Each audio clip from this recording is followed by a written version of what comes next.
Last 2 months सुन के ऐसा लगता है ना कि अब पेपर बहुत करीब है। कैसे करें चीजें, इतना सारा सिलेबस है, सारा रिवाइज भी करना है। बट मैं आपको बताती हूँ कि अगर आप इन 2 महीनों को बहुत अच्छे से प्लान करके चलते हो ना, तो ये 2 महीने आपकी 5 से 6 महीने के बराबर हो जाते हैं। और जो मेहनत आपको चाहिए इस पेपर को क्वालिफाई करने के लिए, वो स्मार्ट वे आपको अब इन 2 महीने में यूज करना है और उसको अप्लाई करते हुए अपनी प्रिपरेशन को बहुत ज्यादा स्ट्रॉन्ग कर लेना है। जब मैं प्रिपरेशन कर रही थी तो मुझे भी ऐसा लगा था कि अब बहुत कम समय बचा है, लास्ट के 2 महीने कैसे होंगी सारी चीजें, क्योंकि अगर मैं रिवाइज करने जाऊंगी तो बहुत सारा टाइम लगेगा। बट एक स्मार्ट वे, एक बेहतर अप्रोच, वो आपको गाइड कर सकती है कि कैसे आप बहुत अच्छे से तैयारी कर सकते हो। जो चीज मैंने फॉलो की वो मैं आपको बताने वाली हूँ, क्योंकि मैंने जब फॉलो किया इस 2 महीने में शेड्यूल, उसने मुझे बहुत ज्यादा हेल्प किया कि अब मैं आपको पढ़ा पा रही हूँ। तो वही एक्सपीरियंस मैं आपके साथ शेयर करने वाली हूँ। हेलो एवरीवन, मेरा नाम है आयुषी। आपके लिए पेपर 1 एंड पेपर 2 कॉमर्स की क्लासेस प्रोवाइड करती हूँ। तो आप लोग मुझे ज्वाइन कर सकते हैं। जेआरएफ अड्डा पे एडुकेटर हूँ। आप मुझे जेआरएफ अड्डा प्लेटफॉर्म पे भी ज्वाइन कर सकते हैं। साथ ही साथ कॉमर्स स्पॉटलाइट बाय जेआरएफ अड्डा यूट्यूब चैनल है, जहाँ पे डेडिकेटेडली कॉमर्स की और मैनेजमेंट की क्लासेस कंडक्ट करवाई जाती है। तो आप लोग ज्वाइन कर सकते हैं। जेआरएफ अड्डा एप्लीकेशन को डाउनलोड कर लीजिए, क्योंकि इस एप्लीकेशन पे आपको प्रीवियस ईयर क्वेश्चंस मिल जाते हैं, डेली क्विजेस मिल जाती हैं, यूट्यूब क्लासेस की पीडीएफ मिल जाती है, और साथ ही साथ काउंसलिंग सेशन रहते हैं जो हेल्प करते हैं। कुछ भी आपके डाउट्स हैं उनको हम सॉल्व यहाँ पे करते हुए चलते हैं। कुछ हेल्प चाहिए आपको, इन 2 नंबर पे आप कॉल कर सकते हो। बैचेस में एनरोलमेंट लेना चाहते हो कि आपको हर चीज स्ट्रक्चर्ड वे में मिल जाए, तो कोर्सेज आपके लिए हैं। वीडियो कोर्सेज आपको मिल जाएंगे, previous year questions with solution with detail explanation आपको मिलते हैं। हार्ड कॉपी मिल जाती है हैंडबुक पेपर 2 की, और साथ ही साथ पेपर 1 एंड पेपर 2 का कंप्लीट टेस्ट सीरीज आपको मिलेगा, यहाँ पे 20 टेस्ट जिसमें होंगे। तो ये सारी चीजें आप अवेल कर सकते हैं। कॉमर्स के साथ साथ और भी बाकी पेपर 2 हैं, इनके लिए भी आप ज्वाइन कर सकते हैं। एंड साथ ही साथ केवल पेपर 2 लेना है या केवल वीडियो कोर्सेज आपको चाहिए, आपने अच्छे से तैयारी कर रखी है, बट एक बार ऐसा है कि हमें बस ये है कि रिवीजन हो जाए, प्रीवियस ईयर क्वेश्चंस एक्सप्लेन हमें डिटेल में मिल जाए, सो दैट हम उनको रिवाइज कर सके अच्छे से।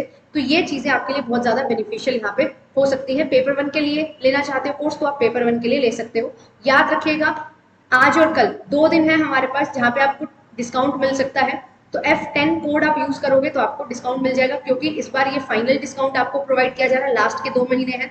अब ये जो समय है ना, ये रिवीजन और अच्छे से प्रिपरेशन करने का है। तो आप कोड का यूज करके 10% डिस्काउंट ले सकते हैं। चलिए अब बात करेंगे कि कैसे मैंने चीजें स्ट्रेटेजाइज की, कैसे मैंने चीजों को किया। लास्ट का 2 महीने का टाइम ऐसा होता है कि आपको बहुत स्ट्रिक्टली पेपर 1 और पेपर 2 दोनों को ही टाइम देना है, क्योंकि ये एग्जामिनेशन ऐसा एग्जामिनेशन है जहां पे अगर आप एक पेपर को भी हल्का सा ढील दे दोगे तो वहीं पे आपकी ग्रिप छूट जाएगी, और जब ग्रिप छूट जाती है तो दोबारा उस चीज को वापस करना मुश्किल हो जाता है।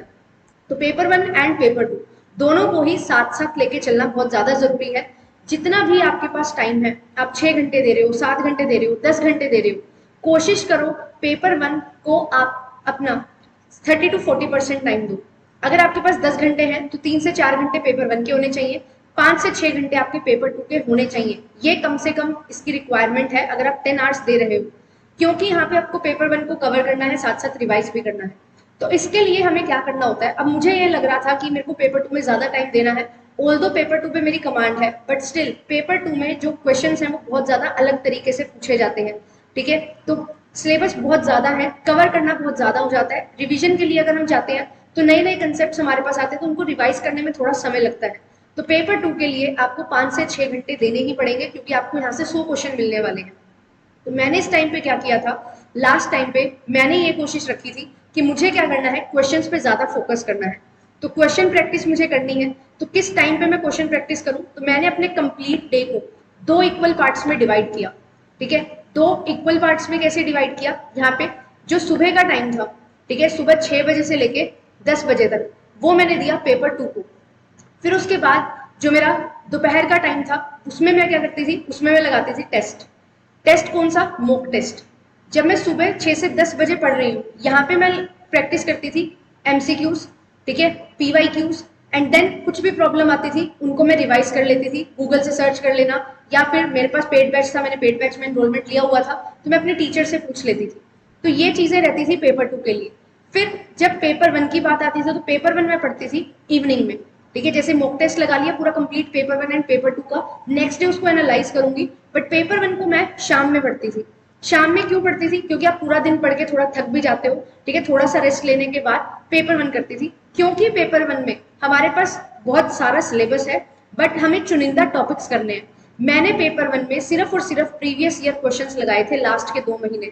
मैंने इसके अलावा कुछ भी नहीं किया। सिर्फ मॉक टेस्ट में जो अलग क्वेश्चन थे वो लगाती थी, प्रीवियस ईयर क्वेश्चन के अलावा मैंने कुछ नहीं किया। और जो मैंने नोट्स अपने बना रखे थे उनको ही मैं सिर्फ रिवाइज करती थी। इस तरीके से टाइम को डिवाइड कर लिया था। मेरे माइंड में ये चीज क्लियर थी कि मुझे पेपर 1 कब पढ़ना है, पेपर 2 कब पढ़ना है। एंड पेपर 1 में भी मैं ये कोशिश करती थी कि थोड़ा रिवीजन किया, देन उसके बाद मुझे क्वेश्चन से प्रैक्टिस यहाँ पे करने हैं। तो प्रीवियस ईयर क्वेश्चंस बार बार मैं लगा लेती थी, कंप्लीट पेपर 1 के लगाती थी, क्योंकि लास्ट टाइम पे अब यूनिट वाइज जाने का कोई मतलब नहीं बचता।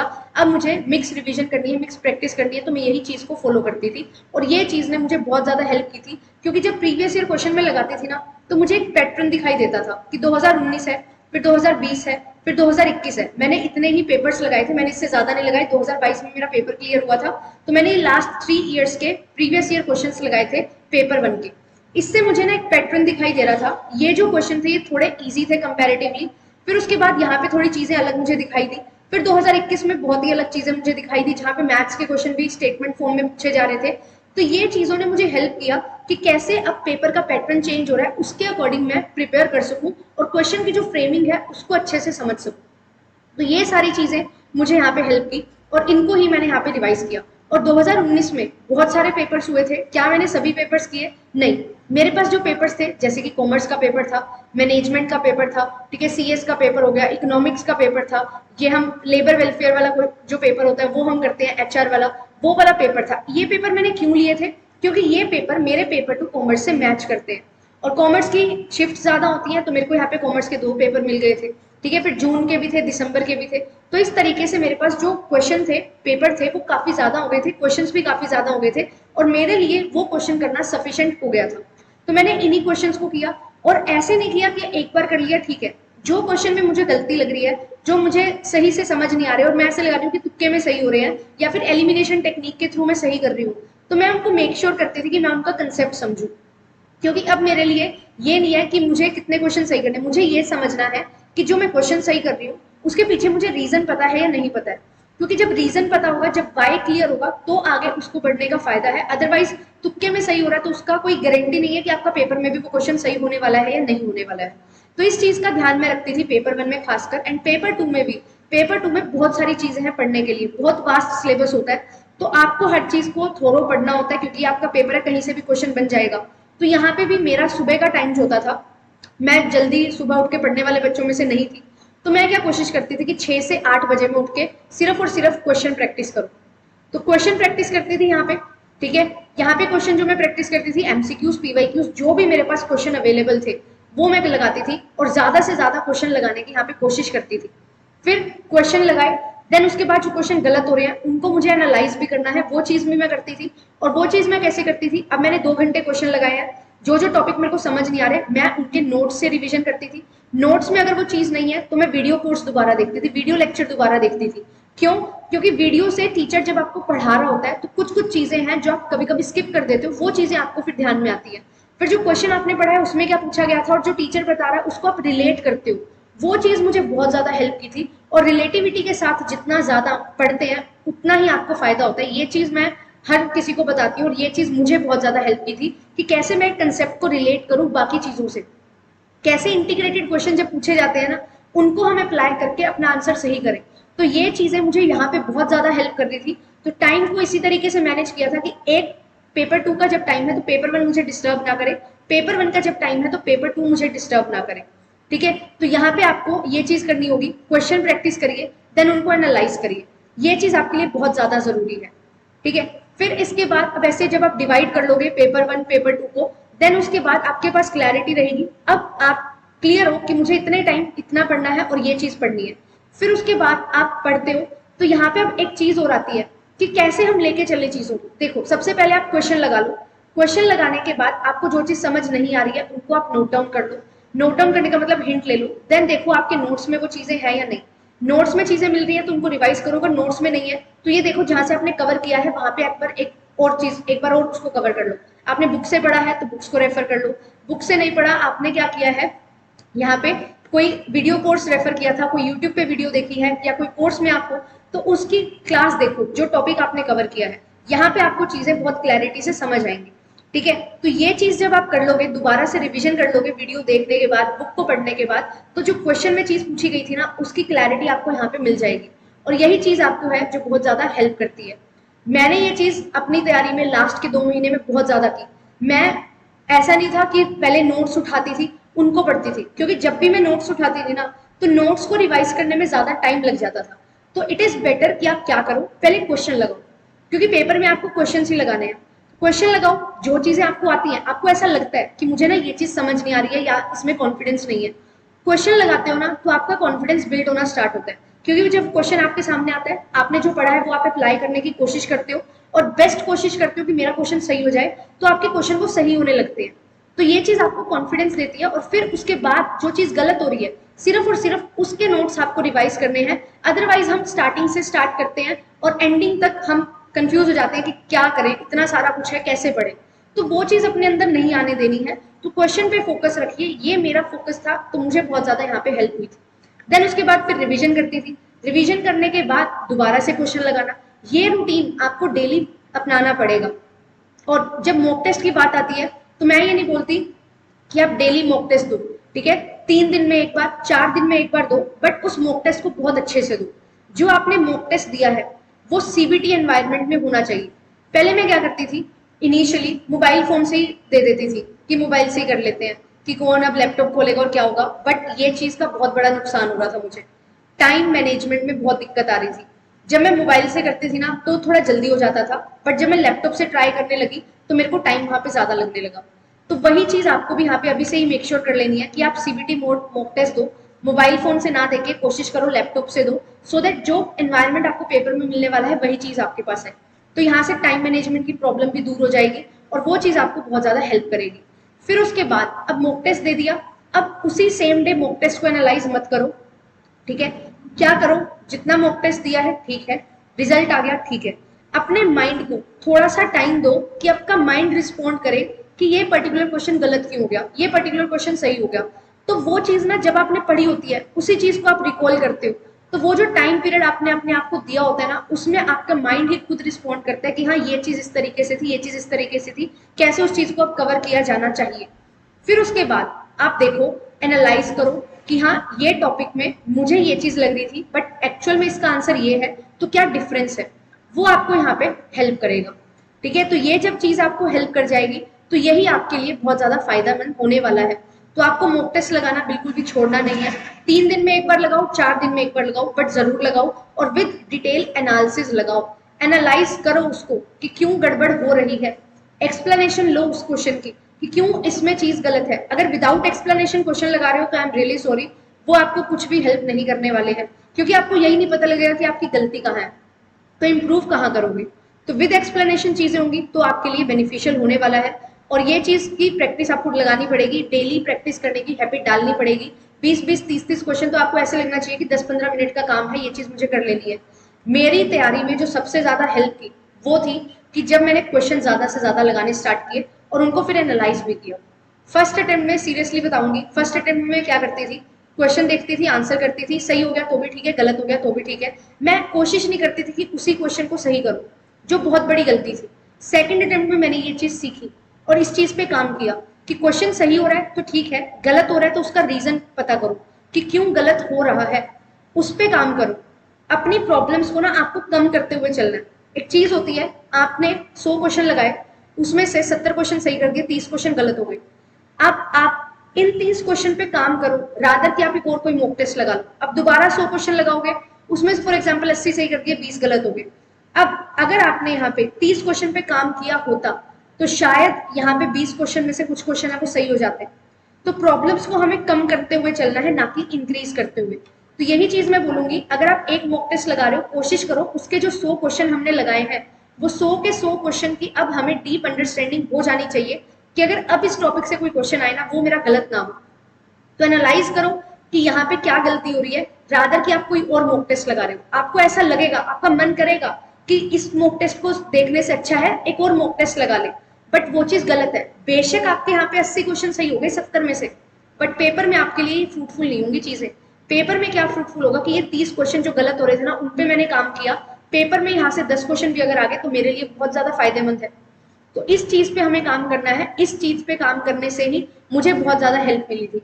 मेरे पास अभी भी नोटबुक्स पड़ी हुई है जहां पे मैं कोई भी क्वेश्चन में गलती होती थी ना, उसकी हेडिंग लिख लेती थी।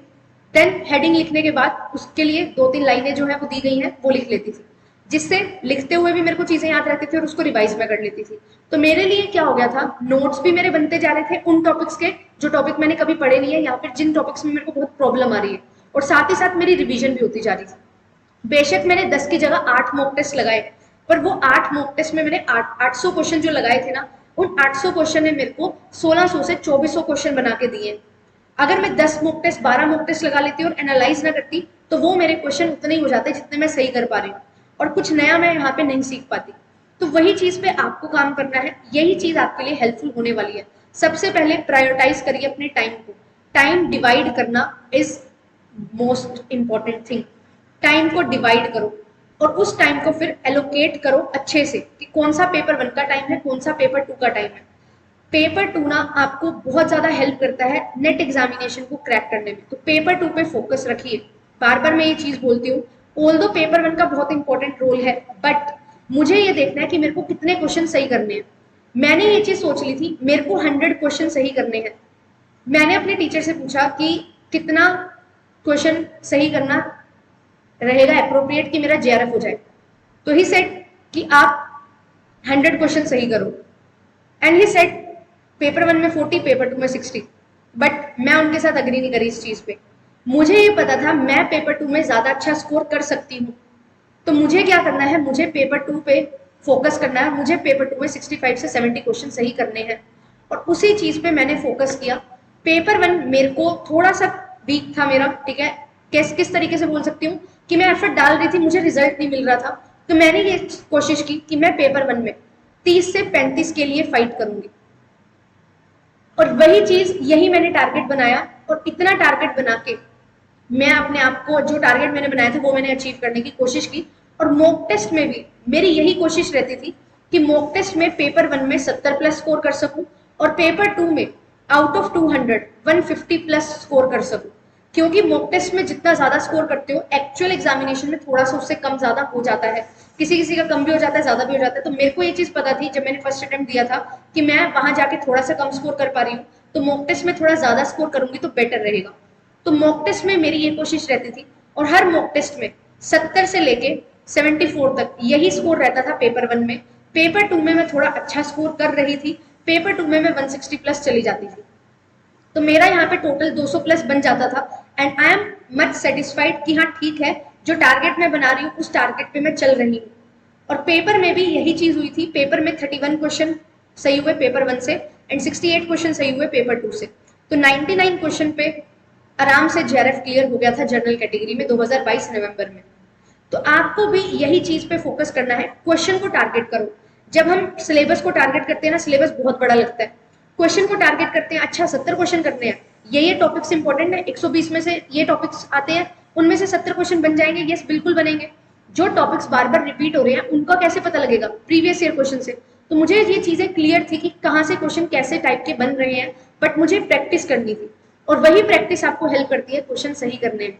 टॉपिक सबको पता है कौन से आने हैं कैसे आने हैं, बट एक चीज जो डिफरेंस क्रिएट करती है दैट इज योर प्रैक्टिस। तो उसी प्रैक्टिस पे हमें फोकस करना है। क्वेश्चंस को डिवाइड कर लो। आज आपने टारगेट बना लिया ना कि मुझे इतने क्वेश्चन सही करने हैं, और मैं आपको बोलूंगी कॉमर्स, मैनेजमेंट, इकोनॉमिक्स, इस तरीके के अगर आपके पेपर्स हैं तो 100 plus is a good score, ठीक है। इकोनॉमिक्स में थोड़ी सी हाई चली जाती है कट ऑफ, तो आप कोशिश करो कि 110 क्वेश्चन तक आप बना लो, ठीक है। बट कॉमर्स मैनेजमेंट में 100 प्लस का टारगेट रखोगे तो बहुत ज्यादा बेनिफिशियल ये स्कोर होने वाला है, ठीक है। नेट की अगर बात करूं तो 90 से 92 तक का टारगेट लेके चलो, सफिशिएंट है। यही चीज पे आपको काम करना है और यही चीज आपको हेल्प करती है। मैंने यही किया था। अब मुझे ये पता था कि अगर मुझे 100 क्वेश्चन चाहिए ना तो मैं 50 क्वेश्चन गलत कर सकती हूँ। अब मुझे ये लोड नहीं लेना था, ये भी पढ़ना है ये भी पढ़ना है। मुझे ये था मेरे माइंड में कि मेरे को इतने क्वेश्चन सही करने हैं।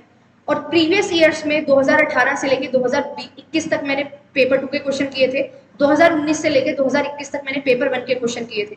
तो प्रीवियस ईयर क्वेश्चन ही मुझे क्वेश्चन प्रोवाइड किए जा रहे थे कि हाँ इस तरीके का क्वेश्चन बन रहा है, बार बार ये टॉपिक से ये क्वेश्चन बन रहा है तो ये इंपॉर्टेंट है। और वही चीज मुझे पेपर में भी बहुत ज्यादा हेल्प की। थोड़ा सा पैटर्न चेंज होता है बट टॉपिक वही होता है, ठीक है। और पूछने का तरीका हल्का सा चेंज कर देते हैं बट जो कोर है वो सेम रहता है। तो कोर को स्ट्रॉन्ग करो, बेसिक्स जितना ज्यादा स्ट्रॉन्ग कर सकते हो करो। बेसिक्स का मतलब ये नहीं है कि ए से स्टार्ट करना पड़ना दोबारा से, नहीं, कि आप किस तरीके से रूट लेवल पे जाके उस क्वेश्चन को समझ सकते हो।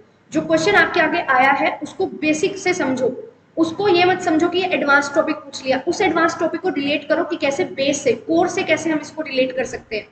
वो चीजें आपको बहुत ज्यादा हेल्प करेंगी और ये चीजें आपको प्रैक्टिस से आएंगी। तो कोशिश करो ज्यादा से ज्यादा क्वेश्चन अटेम्प्ट करो, ज्यादा से ज्यादा प्रैक्टिस करो, प्रीवियस ईयर क्वेश्चंस, एमसीक्यूज लगाओ। पेपर 1 में सिर्फ प्रीवियस ईयर क्वेश्चन लगाओ, मोर देन सफिशिएंट है, ठीक है। और मैंने आपको बहुत सारे क्वेश्चंस प्रोवाइड किए, हमने बहुत सारे क्वेश्चन सीरीज चलाई थी, उन क्वेश्चंस को आप देखो। कॉमर्स स्पॉटलाइट पे भर भर के क्वेश्चन प्रैक्टिस करवाए हैं, कंटेंट आपके पास है, देखो उस चीज को। इस चैनल पे बहुत सारे क्वेश्चंस मैंने आपको करवाए हैं, बहुत सारा कंटेंट यहाँ पे पड़ा है, इनको देखो। तो यहीं से ही आपको चीजें क्लियर होती चलेंगी। और अगर आप जुड़ना चाहते हो पेड कोर्स में, अगर आपको चाहिए कि मेरे को ये टॉपिक मिल जाए, कोई सुनने वाला मिल जाए, कि मेरा कोई डाउट आ रहा है तो मैं पूछ सकूं, तो उसके लिए पेड कोर्सेज होते हैं, आप एनरोलमेंट ले सकते हो। लास्ट में अब क्या है, आपको सारी क्लासेस रिकॉर्डिंग मिल जाएंगी, तो रिकॉर्डिंग में से अपने पेज पे एक यूनिट को 5 दिन देने हैं, 6 दिन देने हैं, एक एक 2 यूनिट इकट्ठी उठाओ एंड उनको करना स्टार्ट करो। कोई टॉपिक में इशू आ रहा है तो जाओ डायरेक्टली उस यूनिट का टॉपिक देखो, तो वो चीजें आपको ऑलरेडी सेट पैटर्न में मिल जाएंगी। हर चीज को बाइफरकेट किया हुआ है, unit wise, topic wise, question series अलग है, ठीक है, जो कंटेंट क्लासेस हैं वो अलग हैं, तो हर चीज आपको वहां पे मिल जाएगी, तो उसके अकॉर्डिंग आप करो। सेल्फ स्टडी करना प्रेफर करते हो, है आपके पास रिसोर्सेज, अप्रोप्रिएट रिसोर्सेज हैं, उनको रिवाइज करना स्टार्ट करो, उनसे अच्छे से पढ़ना स्टार्ट करो। अब जो चीजें आपके पास है उनसे काम लो, ठीक है, और जो चीजें आपको हेल्प करेंगी उनसे काम लो। प्रीवियस ईयर क्वेश्चंस को जरूर करना है, अच्छे से करना है, यही चीजें आपको हेल्प करने वाली हैं। मेरे लिए ये सारी चीजें बहुत हेल्प की थी, ठीक है। और अब नंबर ऑफ आवर्स की अगर बात आती है, तो मैंने आपको एग्जांपल दिया कि 10 आवर्स है फॉर एग्जांपल हमारे पास, बट अब आपको नंबर ऑफ आवर्स देख के नहीं पढ़ना है, जो टाइम आपको मिल रहा है उसको अच्छे से यूटिलाइज करना है। अब अलग अलग स्टूडेंट की अलग अलग सिचुएशंस हो सकती हैं, कुछ स्टूडेंट्स हैं जो सिर्फ और सिर्फ इसी की तैयारी कर रहे हैं, उनके पास 10 से 12 घंटे बहुत आराम से निकल सकते हैं, और निकालो। जो हाउसवाइफ्स हैं, होम मेकर्स हैं, ठीक है, उनको यहाँ पे हो सकता है कि टाइम नहीं मिलेगा, तो क्या करना है, जितना टाइम मिल रहा है, 6 से 7 घंटे मिल रहे हैं, इतना तो मिलना ही चाहिए, इतना टाइम मिल रहा है तो इसको अच्छे से यूटिलाइज करो। प्रीवियस ईयर क्वेश्चन पे ज्यादा फोकस रखो, ठीक है, और ज्यादा चीजें लेने की बजाय जो है उससे अच्छे से काम चलाओ, वो चीजें आपको यहाँ पे हेल्प करने वाली है। एंड बहुत सारे फैक्टर्स हैं जो इफेक्ट डालेंगे, ठीक है, तबीयत खराब होना, घर पे कुछ प्रॉब्लम हो जाना, पेपर आ जाना, यूजी पीजी में जब आप पीजी में होते हो तो पीजी के पेपर भी आ रहे हैं साइड बाय साइड, प्रोजेक्ट्स आपको मिल रहे हैं, ठीक है, आप कहीं ना कहीं एंगेज हो, जॉब कर रहे हो, तो वो सारी डिस्ट्रैक्शंस रहेंगी, बट कैसे उनको हम अलग करके अपना अच्छे से तैयारी कर सकते हैं, वो आपको बहुत हेल्प कर सकती है। नवंबर में मेरा एग्जामिनेशन का रिजल्ट आया था, तो सितंबर में मेरा पेपर था, उस टाइम पीरियड में भी बहुत सारे फेस्टिवल्स थे, तो फेस्टिवल्स भी होते हैं, वो सारी चीजें रहेंगी। आपको ये कोशिश करनी है कि मेरे लिए क्या ज्यादा इंपॉर्टेंट है, प्रायोरिटाइज करो कि नेट पेपर इंपॉर्टेंट है या फेस्टिवल्स इंपॉर्टेंट है। जब आप प्रायोरिटाइज कर लोगे ना, तो आपके अंदर खुद से वो ड्राइव आएगी और खुद आप उसके लिए काम करोगे।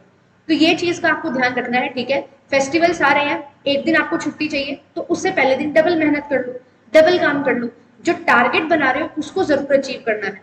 टारगेट बनाओ डेली का, कि मेरे को पेपर 1 में इतना करना है, पेपर 2 में इतना करना है, उसको लिख लो बकायदा। सुबह रात को सोने से पहले क्रॉस मार्क करते रहो कि ये हो गया, ये हो गया, ये हो गया, जो चीज बच गई है उसको करो, फिर सो। ये डिसिप्लिन लाना पड़ेगा, ये डिसिप्लिन आएगा तो बहुत अच्छे से आप करोगे। डिसिप्लिन रिक्वायर्ड है हर किसी कंपेटिटिव एग्जामिनेशन को क्रैक करने के लिए। सिर्फ स्मार्ट वे काम नहीं करता, स्मार्ट वे तब काम करता है जब आप डिसिप्लिन हो टुवर्ड्स दैट थिंग, और जो आपको एक्चुअल में कोई चीज चाहिए उसके लिए आप शिद्दत से काम कर रहे हो, ठीक है। तो ये चीजें हैं आपके लिए। डिफरेंट ऑफरिंग्स मैंने आपको बता दी, खुद पढ़ना है खुद पढ़ो अच्छे से, यूट्यूब क्लासेस देखो, ठीक है, कंसोलिडेट करो, बट ये मत करो कि एक टॉपिक के लिए बहुत सारी चीजें कर रहे हो, नहीं, एक टॉपिक एक टीचर से कर लिया सफिशिएंट है। अब उस टॉपिक के लिए दूसरे टीचर के पास जाने का टाइम अब आपके पास नहीं है। आप ये देखो आपको किसका समझ आ रहा है, जिस टीचर का समझ आ रहा है, जो टीचर आपको पूरा अच्छे से मटेरियल प्रोवाइड कर रहा है, just stick to that teacher only. Paper 1 में भी 2 से 3 टीचर, पेपर 2 में भी 2 टीचर मोर देन सफिशिएंट है। काम करिए, अच्छे से पढ़िए, सेल्फ स्टडी पे फोकस करिए। ये जो सारा टाइम है ये मैंने बहुत अच्छे से यूटिलाइज किया सेल्फ स्टडी करके। अब मैं किसी क्लास पे डिपेंड नहीं थी, सिर्फ मुझे ये चाहिए था ये टॉपिक इस क्लास में है, तो जब मुझे ये टॉपिक पढ़ना होगा तो ये क्लास मेरे पास है। वो चीज आपको रखनी है यहाँ पे। जो भी आपका मटेरियल है उसको सेव करके एक साइड में रख लो, फोल्डर बना लो कि हाँ ये चीजें मेरे को करनी होती है, ये चीजों की रिक्वायरमेंट है। उससे एक्स्ट्रा बिल्कुल भी नहीं जाना। दुनिया जहान में जो मर्जी पढ़ाया जा रहा है, कुछ भी इंपॉर्टेंट से इंपॉर्टेंट पढ़ाया जा रहा है, आप अपना देखो कि मैंने क्या टारगेट डिसाइड किया है और उसको पूरा करो, रादर कि आप हर चीज को जाते हुए देख रहे हो कि ये हो रही है, ये हो रही है। नहीं, इन सारी चीजों में नहीं हमें फंसना, हमें सिर्फ वो देखना है जो हमारा ऐसा पाथ हो जो हमें सक्सेस की तरफ लेके जाए, और उस पर स्टिक रहो। 2 महीने ये आपके 5 से 6 महीने के बराबर हो जाते हैं जब आप एक डिसिप्लिन के साथ पढ़ते हो।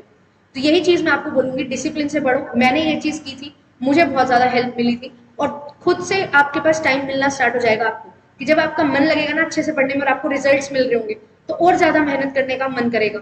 थोड़ा सा टाइम दो, 1 हफ्ता 2 हफ्ते लगाओ, अच्छे से एक रूटीन सेट करो, एंड देन उसको फॉलो करते हुए चलो।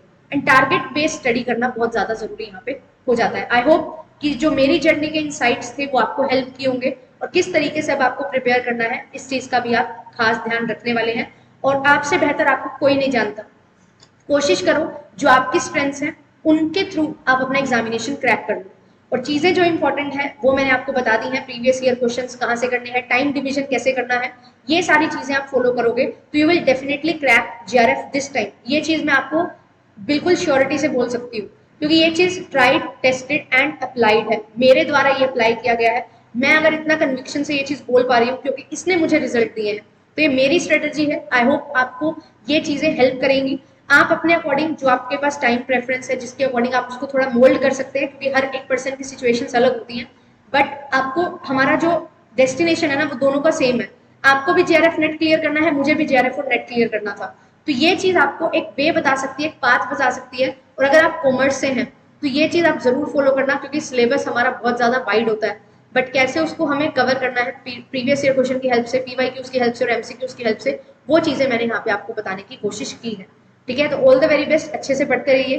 कुछ भी आपके डाउट्स हैं कमेंट सेक्शन में जरूर लिखना, ठीक है, मैं हेल्प करने की पूरी पूरी कोशिश करूंगी। एंड आपके लिए क्लासेस कंडक्ट करवाई जाती है, तो आप मुझे फॉलो कर सकते हैं। शाम को 5 बजे हमारी क्लासेस रहती हैं, जिसमें हम डिटेल में क्वेश्चंस को भी समझते हैं, कंटेंट को भी रिवाइज करते हुए चल रहे हैं। तो ऑल द वेरी बेस्ट, बहुत जल्दी आपके लिए कुछ अमेजिंग चीजें हैं जो हम प्लान कर रहे हैं, और वो बहुत जल्द आपके सामने आएंगी, और वो आपकी तैयारी को एक लेवल अप लेके जाने वाली है। बाय बाय, मिलते हैं आपसे नेक्स्ट वीडियो में।